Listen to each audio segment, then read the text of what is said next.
Uma das principais características do mundo bizantino foi a submissão da Igreja ao Estado. Nesse vídeo eu falarei dessa submissão que era conhecida como cesaropapismo e abordarei também a cultura bizantina. E para finalizar, falarei brevemente sobre os turcos no século XXI. Esse vídeo é o segundo da série que buscará contar toda a história da Idade Média. É importante que você assista a todos os vídeos dessa playlist na sequência para ter um melhor entendimento do assunto. Fico feliz de ter você aqui novamente para mais uma videoaula. Eu sou o Lucas Schwab e como sempre peço um favorzão seu, que é para que você deixe aquele like para que esse conteúdo alcance mais pessoas. O imperador, chamado de Basileus, palavra em grego que significa rei, reunia em suas mãos os dois poderes, nomeava os bispos, interferia em assuntos religiosos e administrava os bens da igreja, além de comandar o exército e exercer o poder executivo. Abaixo dele, na hierarquia da igreja, vinha o patriarca, bispo de Constantinopla. Conhecida como cesaropapismo, essa forma de poder tendia a transformar as dissidências religiosas em problemas políticos. Foi o que ocorreu,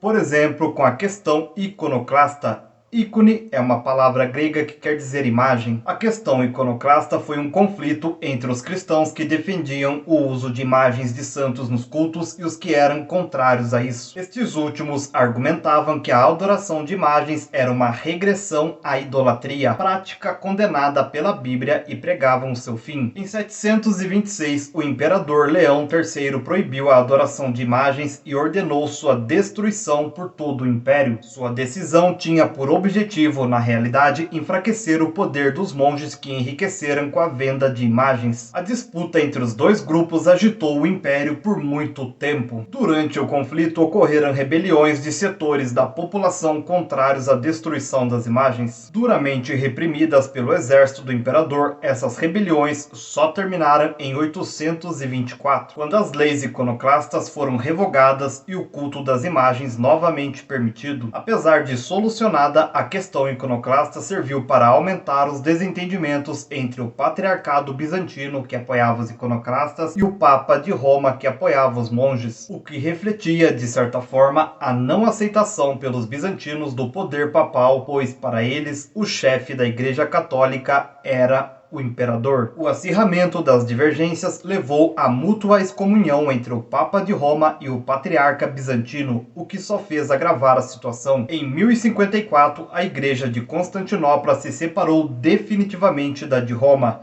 no episódio conhecido como Cisma do Oriente. Surgiram assim a Igreja Católica Apostólica Romana, cujo principal chefe é o Papa, e a Igreja Católica Ortodoxa Grega, chefiada à época pelo imperador bizantino e hoje pelo patriarca de Constantinopla. Após a morte de Justiniano em 565, como vimos, o império entrou em declínio. Recuperou-se economicamente entre os séculos 9 e 11. Entretanto, as constantes ameaças externas, as dissensões com a Igreja de Roma e a crescente perda de mercados em regiões distantes foram aos poucos enfraquecendo o império. Em 1204, Constantinopla chegou a ser saqueada pelos integrantes da Quarta Cruzada, expedição financiada pelos comerciantes e banqueiros da cidade de Veneza, na Península Itálica. 2 séculos e meio depois, em 1453, os turco-otomanos, chefiados pelo sultão Maomé II, abriram fendas nas muralhas de Constantinopla a tiros de canhão e puseram fim ao que ainda restava do Império Bizantino. Após isso, Constantinopla tornou-se capital do Império Otomano, passando mais tarde a se chamar Istambul. No que diz respeito à cultura bizantina, vale destacarmos que essa cultura refletia profunda influência romana, grega e oriental. A arte combinava o luxo e a exuberância do Oriente com o equilíbrio e a sobriedade dos romanos. Sua mais alta expressão está nas igrejas coroadas por cúpulas distintas do estilo das basílicas romanas. Uma das principais obras da arquitetura bizantina